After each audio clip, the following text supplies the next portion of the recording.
16వ శ్లోకంలో పరమాత్మ చెబుతున్నారు, అశాశ్వతమైన దానికి స్థిరత్వం లేదు, శాశ్వతమైన దానికి అంతం లేదు.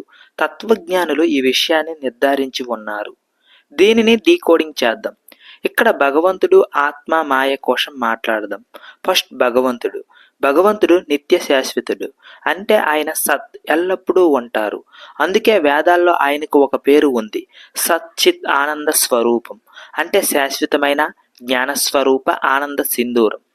2 ఆత్మ నాశనము లేనిది, అందుకే అది సత్. కానీ ఈ శరీరం ఏదో ఒక రోజు నశిస్తుంది, అందుకే ఇది అసత్. ఆత్మ కూడా సత్ చిత్ ఆనంద రూపమే. ఇక 3వది మాయ. దేని నుండి అయితే ఈ జగత్తు సృష్టించబడిందో ఆ మాయ కూడా నిత్యమైనదే. కానీ చుట్టూ కనిపించే అన్ని భౌతిక వస్తువులు ఒకప్పుడు వచ్చినవే, మళ్ళీ అవి కాలంలో నశిస్తాయి. ఈ విధంగా అవన్నీ కూడా అసత్, తాత్కాలికమైనవి. భౌతిక ప్రపంచంలో అసత్ అయిన మాయ మాత్రం సత్.